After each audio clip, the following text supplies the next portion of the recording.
আমরা কিন্তু ডাকসু নিয়ে আসলে জল্পনা কল্পনা কিন্তু দীর্ঘদিন যাবৎ বিশ্ববিদ্যালয়ের শিক্ষার্থীদের মাঝে দেখছি। বিশ্ববিদ্যালয়ে ক্রিয়াশীল অন্যান্য ছাত্র সংগঠন, যেমন আজকে আমাদের সাথে গণতান্ত্রিক ছাত্র সংসদের একজন উপস্থিত আছেন, এবং অন্যান্য যারা ক্রিয়াশীল সংগঠন, সবার মধ্যে কিন্তু ডাকসু কেন্দ্রিক একটি উত্তেজনা বলেন, উৎসাহ, উদ্দীপনা এইগুলো কিন্তু আছে। কিন্তু সেই তুলনায় আপনার সংগঠন বাংলাদেশ জাতীয়তাবাদী ছাত্রদল, ছাত্র দলের মধ্যে আসলে এক ধরনের আমরা একটু নির্জীব একটি ভাব দেখতে পাচ্ছি আর কি। তো মানে এর কারণ কি অনেক ভাই, ডাকসু নিয়ে ছাত্র দলের কম কেন, উৎসাহ কম কেন এত?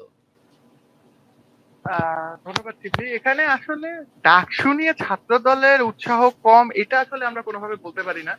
আহ, ছাত্রদল ডাকসু নিয়ে সর্বোচ্চ প্রস্তুতি নিয়েছে। এখন পর্যন্ত আমরা প্রত্যেকে হলের সাথে মত বিনিময় সভা করেছি যে কিভাবে ডাকসু, আমরা কিভাবে মানে ডাকসুতে কিভাবে নতুন গঠনতন্ত্র প্রণয়নের ক্ষেত্রে আমরা কিভাবে সাহায্য করতে পারি, পাশাপাশি আমাদের ইশতেহার কেমন হইতে পারে, ডাকসুতে আমরা স্টুডেন্টদেরকে কি কি ধরনের কার্যক্রম পরিচালনা করব, এই সব ধরনের কাজ নিয়ে আমাদের যথেষ্ট হোমওয়ার্ক করা হয়েছে।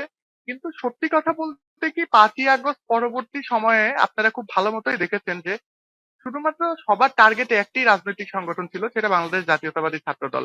5 তারিখের পর থেকেই আমাদের রাজনৈতিকভাবে যতটুকু বাধা দেওয়া দরকার, যেন আমরা ক্যাম্পাসে স্বতঃস্ফূর্তভাবে রাজনীতিটা সঠিকভাবে করতে না পারি, আমরা স্বাভাবিকভাবে আমাদের যে মুভমেন্ট সেগুলো যাতে আমরা পরিচালনা করতে না পারি, সেক্ষেত্রে মোটামুটি অন্য অনেকগুলো ছাত্র সংগঠন থেকে এবং ছাত্র সংগঠন ছাড়াও আমরা দেখেছি সাধারণ শিক্ষার্থী রূপে একটি ছাত্র সংগঠনের কিছু এজেন্ডাধারী মানুষ, তারাও আসলে আমাদের কার্যক্রমকে বাধাগ্রস্ত করার সর্বোচ্চ চেষ্টা করেছে। 5ই আগস্ট পরবর্তী সময়ে আমরা দেখেছি যে 6ই আগস্ট থেকেই আমাদের বিপক্ষে একটি প্রোপাগান্ডা ছড়ানো শুরু হলো যে 0% কন্ট্রিবিউশন, 100% সেলিব্রেশন। এরপরে দেখা গেছে কি যে আমরা 6 তারিখ থেকেই তারা একটা গুজব রটানো শুরু করলো যে আমরা নাকি হল দখলের চেষ্টা করছি। এই ধরনের যে কার্যক্রম করে বারবার দেখা গেছে কি যে আমাদের কার্যক্রমকে বাধাগ্রস্ত করতে, বা আমাদের যারা কর্মী আছে, যারা হলে ছিল, আমাদের শিক্ষার্থী যারা ছিল, যারা আমাদের পক্ষের মানুষ, যারা সমর্থক ছিল, তাদেরকে বিভিন্নভাবে ভয়ভীতি ছড়ানোর চেষ্টা করা হয়েছে।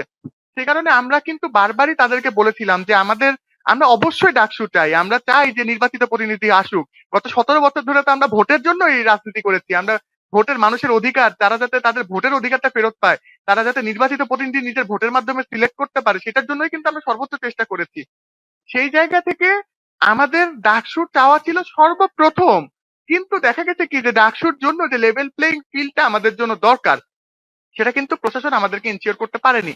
আমরা দেখেছি প্রশাসন এখনো এমন একটা ভালনারেবল সিচুয়েশনে আছে যে 20 জন 30 জন মিলে যে যদি বলা হয় যে আমাকে এই দাবিটা পূরণ করতে হবে, তারা পূরণ করে দিচ্ছে দাবি। সেই দাবি কতটুকু যৌক্তিক, আদৌ কি সবার জন্য সেটা গ্রহণযোগ্য কিনা, বা সেই দাবিটা পালন করা সঠিক হবে কিনা, সেটা না দেখেই হয়তো আমরা দেখছি যে প্রশাসন তাদের প্রতি একটু সফট হয়ে যাচ্ছে।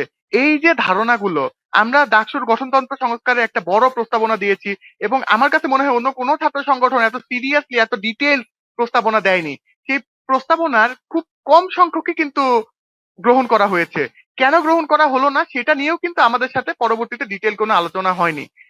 পরবর্তীতে আমরা বলেছি যে আমরা হয়তো ছাত্রলীগের যারা সন্ত্রাসী ছিল তাদেরকে আমরা হল থেকে একটা অংশকে বের করতে পেরেছি, এর বাইরেও ছাত্রলীগের যারা সমর্থিত শিক্ষক ছিল, যারা কর্মচারী ছিল, তাদের বিপক্ষে কিন্তু প্রশাসন এখন পর্যন্ত কোনো ব্যবস্থা নেয়নি।